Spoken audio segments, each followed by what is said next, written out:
connected with Chris Daigle, who is the CEO of ChiefAIOfficer.com, helping companies and organizations integrate AI. And from everything I've heard about it from folks that have gone through in our community, it's a great resource for not only learning AI yourself, but how to be effective inside of organizations. And Chris lives here in Austin right now. We've connected a few times, and I would love to just hear a bit more about what you guys got cooking over there at the Chief AI Officer HQ. How you doing, Chris? Fantastic. First, I have to share with you that divine timing got me here on time. I was next door. I'm based on a ranch in Page, Texas, and the ranch is next to Sherwood Forest, if you happen to know what that is, if you're in the Austin area. It is, and they are doing a big medieval village there. So I was transported 2,000 years or 1,500 years in the past 5 minutes. I was just over there a minute ago. So anyway, with that being said, I am ready to discuss. Let me turn this off. Ready to discuss the role of the Chief AI Officer. So how's the sessions been so far? I think they've been going great throughout the day. I've had some great presentations. Nice. Gamma Lab was great. Got a lot of great ideas for how to use that tool that I was unaware of. Even Ashley Gross had a fantastic session. Awesome. Chris just dropped some. I heard that. Yeah. Knowledge. Yeah. I would love to. And then you've got John coming up next, right? Yeah, John's coming up next, and this he's is fantastic just as well. Yeah, I would love to hear it. Hey, how are you guys liking the sessions from the day? Any big winners from or big insights that you guys have taken away from it? Let me know in the comments. Yeah, we're doing this so you guys can take some stuff away and then go and put this into action and implement it. So I'd love to hear what's the number one thing you guys have taken away so far from any of the sessions. Please do let us know inside those comments. Nice.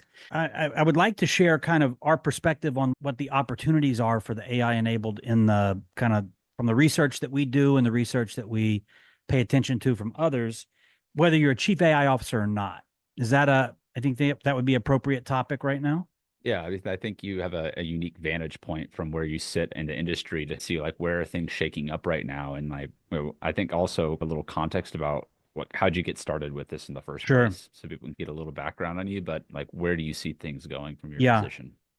Okay. So this will be off script. This will be like real. How I got involved in this was I had been doing high-level consulting for companies for a long time, doing what I called growth architecture. I would come in and following like an EOS or a scaling up framework, kind of based on that. I would go into companies and I would help develop strategy. We'd identify, usually I push them to focus on big, hairy, audacious goals for 3 to 5 years out, right? Like, well, we want to do 10 million. Well, why not 100 million? Right? Like I would get them to think bigger. It was fine. And during COVID, it was able to do that remotely.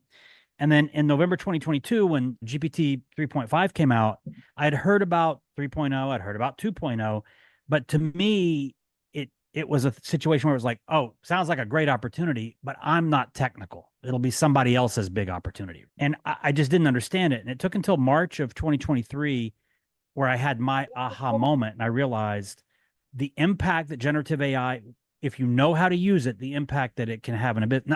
If you know how to use the tools and business, you're unstoppable. If just the tools, you can go into businesses, but you can't really have that impact, right? Like maybe a couple of things here or there, but you're not going to be like transforming a company.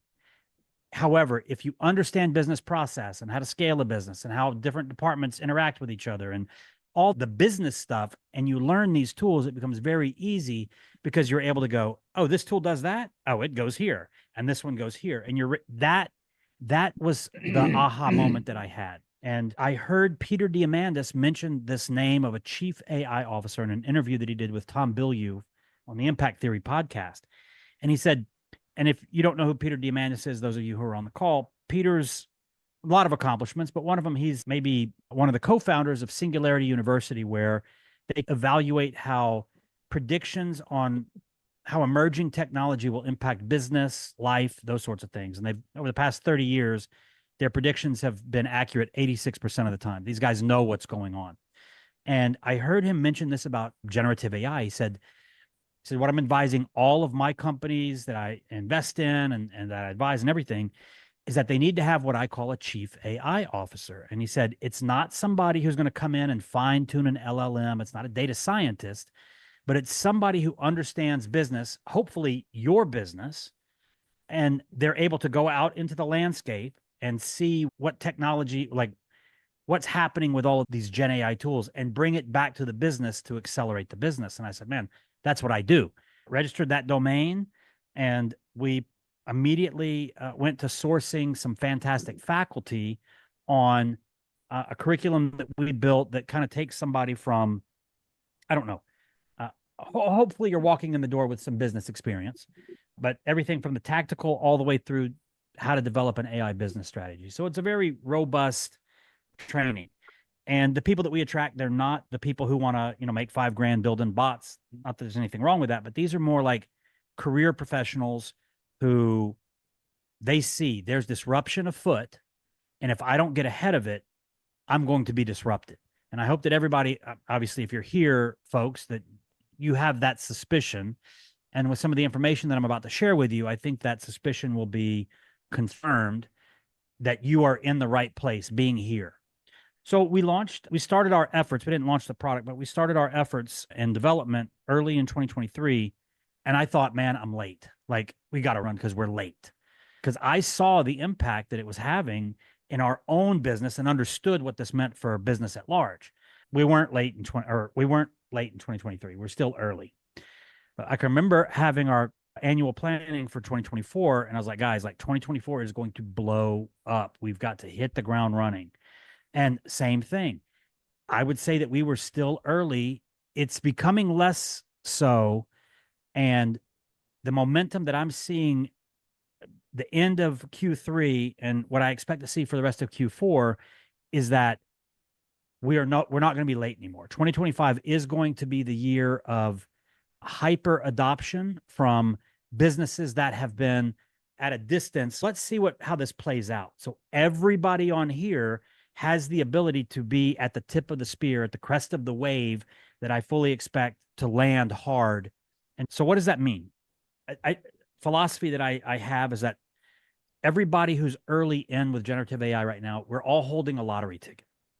Some of those lottery tickets will cash out very big. Some of them it's nothing, and what I mean by that is that there's a lot of people out there, and my background is business development. I build networks, relationships, and that sort of thing so that I can get business intelligence from a wide variety of people. And there's a lot of people out there who are the thought leaders at the moment, and they know their stuff very well. And for them, the natural path would be, I'm going to consult, I'm going to advise, I'm going to get fees in exchange for my AI knowledge. And that's great. And they're going to make a lot of money relatively. They're going to make a lot of money over the next year, maybe 2 years, because supply and demand is not there. The demand is growing, and I fully expect to, as I said, see it accelerate. But the supply of individuals who know what you're learning on these calls isn't there to meet the demand. There's individuals out there that know the stuff, and another thing, the market is very inefficient. Companies that are looking for people right now, they don't go to Upwork to hire a chief AI officer or that AI expert, right? You go to Upwork to get somebody that knows Gamma or a specific tool, but not somebody that can come in and really have impact on your business across the entire, regardless of size, that all the departments. So those consultants are finding themselves in a situation where right now it seems like, wow, I'm going to make a lot of money, but very soon they are going to hit their capacity. They're not going to be able to take on more clients. The demand will still be coming, and they'll have to say no. And that, I would suggest, would be a missed, that lottery ticket didn't hit. You made a little extra, you were early in, you made some good money. You got recognition, acknowledgement, you got flown around to go speak on stages, but you're not going to make the true, you're not going to be a big part of the true wealth accumulation and transition that is going to come from this type of stuff, the stuff that we're already seeing. And for those of you who pay attention to private investment, private equity, venture capital in general, then you know that generative AI businesses doesn't have to be tech. It can be anything related to generative AI, service, certification, and training like we do. They're all seeing a lot of interest from investors at a very high multiple of top line revenue. And that's not a situation that you normally see. That's abnormal. That's more like a sexy SaaS business, right? So all of us have the opportunity to not just learn this stuff and not just go and, oh, I'm going to take Fridays off because I'm getting more done. But if you have the ambition, you possess something that others don't, and that's the know-how of how this is impacting business. And if instead of you simply looking at this, I'm going to this will be a side hustle. This will be, I don't have to work as much. I can get more done, whatever. Those are all fantastic outcomes for somebody who is AI enabled. But what I would suggest is be looking for bigger opportunities. And what I mean by that is, can I do something in my business that translates to other businesses? All businesses do HR, all businesses do pay, like something like that. Is there something that I'm doing in a clever manner with generative AI, and I've built a process around it, or I've had my own tools or my own prompt stacks or my own agents or whatever, benefit other companies because they also do that same activity? And the answer is yes. So what I would suggest is, for those of you who have greater ambitions than, and not that there's anything wrong with it, but just like a good wage, if you want to really have what could be, I mean, think about the money that was made early in the internet. Jeff Bezos got started early in the internet. Like Elon Musk with PayPal got started. There are opportunities, not that I want to be Jeff or Elon or anything, but there are opportunities right now that outside of the internet, maybe Bitcoin, maybe, but this is that opportunity for people like you who are here now, who are learning this stuff and are not just learning one thing, but you're getting a broad spectrum of perspectives from the speakers that you're having during this summit. Pay attention to like what resonates with you and can I make it? And here's the thing. Another concept that we teach is thinking in AI. You don't have to have the answer. You just have to have a whiff that, oh, wait a minute, I think there's an opportunity here. I would imagine that most of you would probably identify as either intrapreneurs or entrepreneurs, that you're wired a little different. You're able to, that's why you're here on this right now. Take it back to the models, take it back to ChatGPT or whatever, and start to play with it. I'm looking for an opportunity in generative AI in this particular domain, in this industry, or this process or something like that, and work with the models to flesh out what 10 big opportunities could be, right? There's no reason for you to leverage these models in a scarcity environment. So that would be a bit of advice. Another thing for those of you who might have felt like I did early on with this stuff, that, wow, I'm late, it's technical. Obviously, from what you've seen, you realize already that it's not, you don't have to be that technical. But what I would suggest to you is that there's a lot to learn. Yes, it changes all the time. Yes, it is hard to keep up with that stuff. A few things I would suggest. One, plug into a community where other people are paying attention to this stuff as well, so that you don't have to know it all. You've got a group of people where you can say, hey, who's doing this? And there's going to be somebody, I'm doing this. Who knows about this tool? There's going to be somebody in there. That collective intelligence that will be fostered and developed is a priceless asset for any of us, but especially if you're like interested in pursuing opportunities in this space.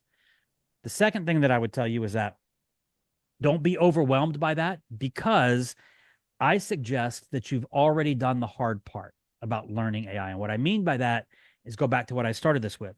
The individual who understands business, right? That's not something AI can teach you, because you don't even know the questions to ask. AI has all the answers, but it has to be prompted for those answers. If you don't have business experience, you can't really prompt it as well as if you did have 10, 20, 30 years or whatever in a certain industry or a certain role. If you're a CMO or you're a supply, whatever your role is, what best practice looks like, what constraints are going to occur if you take this action, because you've already been there, right? If you have that, you go to the models, any tool you want to use, most of them have learning curves that you can get proficient in it in 5 to 15 minutes. I mean, I'm sure the Gamma demonstration was like, wait a minute, that fast? I saw Chris was using Beautiful to create his, if you were to ask him how long it took him to create his presentation, it didn't take him hours. I mean, at least the build out of that, right? He was able to use those tools. So those are a couple concepts. Think in AI, look for the big opportunity, recognize that you've done the hard work by grinding it out in whatever industry or role you've been in. Yes, we're called Chief AI Officer. That is a role, but I wouldn't even let a title intimidate you. If you just want to be the AI expert in the business, or you're a business owner, here's what I would tell you. Don't go find the Chief AI Officer. Look around in your own team and say, who am I going to send to go get certified? Who am I going to send to learn this stuff and bring it back to the company? Because, great, you found a Chief AI Officer. They're amazing and they're expensive as hell. They come into your business and they say, okay, I have to learn about your business. You find the enthusiast who already exists in your business. They go learn And they are at day one, they're hearing stuff and they know, oh, I should tell Jenny about this because she's doing like she could use it. They already know how to start applying, even in micro scenarios. They'll be better at identifying potential pilot projects to roll it out. Like it just makes a lot more sense. So I did a little bit of a ramble, but if there's questions, I'd be happy to answer them or continue to ramble. I think they're great insights for where things are going and where, while it might seem so overwhelming, and what we talked about at the very beginning of today to kick off the summit was like, what's the one thing you can take away and run with that's going to move the needle? And how can you apply that specifically to what your business is already doing? I love your perspective on you've already done the hard work. You've already got all of this experience. Maybe it's just a matter of finding that niche that you can find an opportunity and disrupt because you're able to pull from different perspectives that you'll naturally will pick up, or subconsciously you'll see something in the summit or by going through another webinar with another group that you're a part of, or hearing someone drop some insights in a post. And you guys are built on Circle. We have our community on Circle. Having a community that talks about this stuff is so valuable. And we hear it every week on just one of our mastermind calls we host.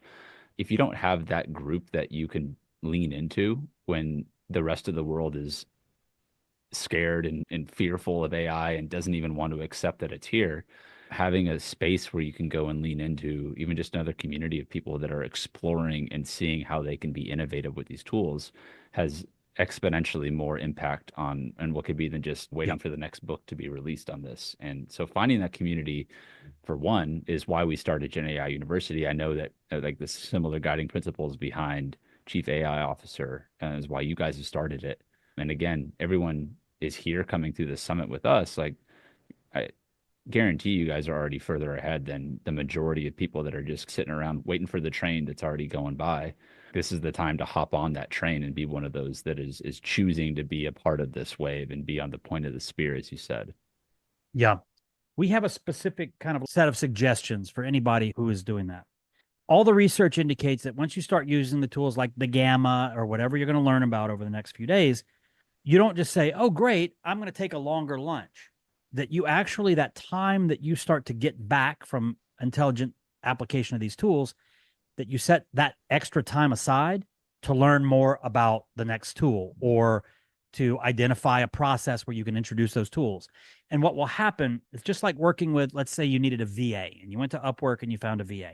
You're already busy. That's why you needed a VA. And guess what? You got to get busier because you have to train that VA. But once that VA starts doing their thing, your bandwidth starts to pull back and you start finding more availability. Same with this. Just because you can create more time from using the tools, don't use it frivolously.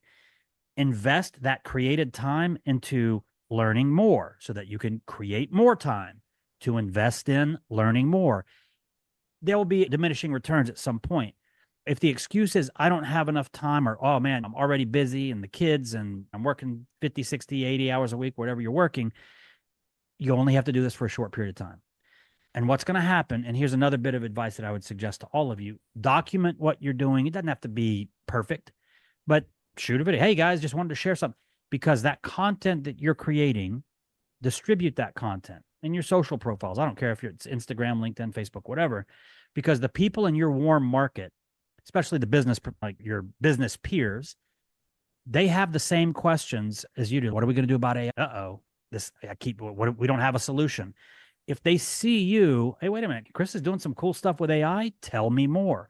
It's going to open doors for you to go in and have those conversations, to be recognized internally or externally or with clients as that, oh, Chris knows AI. Nothing bad is going to come from that for your career, for your business, for your income, for your, obviously, time that you're going to create. So I would suggest that you continue to invest in getting better and better at it. You document what you're doing and you distribute that documentation. Social post, it can be just, hey guys, it doesn't, and for any of you that think that it has to be whatever, I need a certain special mic, you don't. Because here's the beautiful thing. You can shoot it and you can use these tools to make it look like you are a boss. We use a simple tool called Descript. I do my own editing now, which probably shouldn't, but it's just faster and easier. I can shoot stuff on my computer, I can look like a ding dong. I can take it into, because I know how to use Descript, an AI powered tool. I can take it in there. I can add the music and the transition stuff that I would have paid somebody. And I'm not a creative type. I just, ooh, what's this button? Oh, that's cool. No, I'm not going to use that. What's this button? And that experimentation with these tools is how you figure out, oh, if I push this button, it takes out all the ahs and ums. I push this button, it gives it the filter that, like, within 15 minutes of using it, I can hit publish on a video that, I mean, it's indistinguishable from a human editor having gone in, spent hours and dollars making that video look good. And people see that and like they just assume that you are bigger than you are, better than you are, and perception is reality, right? And that's how it gets the door open for you. And as long as you don't make any reckless calls with people's businesses, and honestly, you don't have to, because you've got the models. You know how to ask them, Chris, can we do this with our strategy? Hold on, guys. Take 5. Hey, Chat GPT, my client wants to do that. Like, they don't understand that you have this ability. And I hope you understand that's not cheating. That's not being dishonest. That's not, you know how to get access to information that provides solutions in a way that other people don't.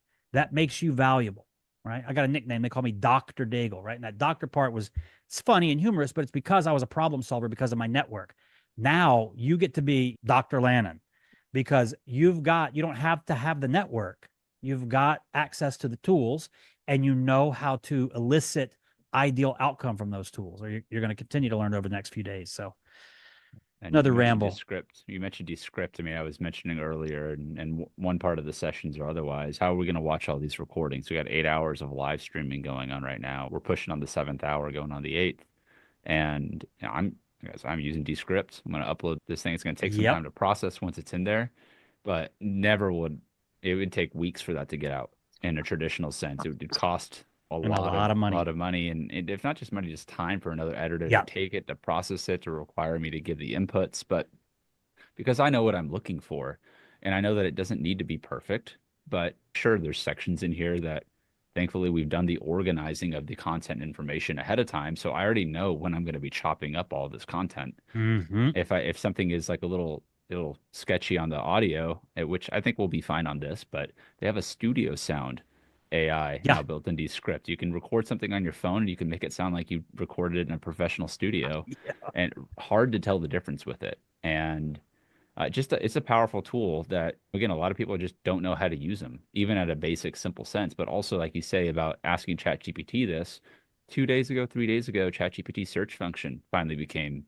available to everyone. You know how many people aren't going to even be aware that happened because they like gave up on ChatGPT 6 months ago because how is this tool going to help me work with it? And now I built an entire presentation on the way to a music festival in the back of an Uber with a prompt and Gamma.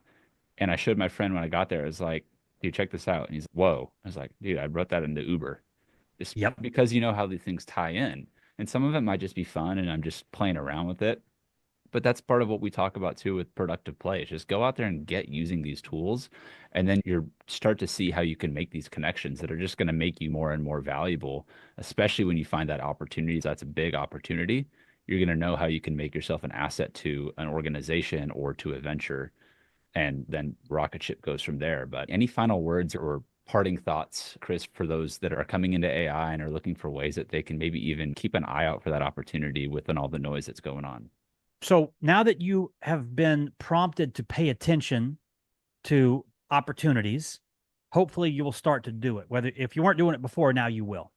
Simply by doing that and knowing how to use the models, hey, I got this idea. How can I turn this into something, right? And you're able to prompt and get that result. You're going to start seeing opportunities. Once you have those opportunities, if you're plugged into a community, you can take them to the community and say, hey guys, I got an idea. Anybody want to help me with this? Right? Because I can tell you that creating an environment of accountability will result in output and productivity way beyond what will happen with you as a solopreneur kind of lone wolfing it. So I would encourage you to collaborate in these. And as these happen, right, as you come up with the opportunities, next question is, what free Gen AI tools exist that will help me build this product, map out this process, whatever it is. Just be smart about using the tools. And you're like, seriously, you are ahead of so many people, even if you may feel like you hear Darby and Chris talking and things like that, and Ashley, and you're like, oh my gosh, I've got so much to learn.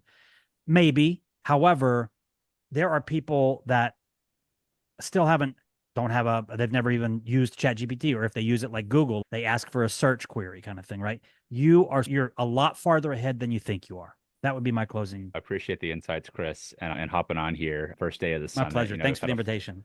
Yeah, you bet. And we've had just a stacked day with a lot of content, a lot of insights, and I think a lot of great takeaways. And we're 5 minutes away now from our final keynote session of the day with none other than John Munsell.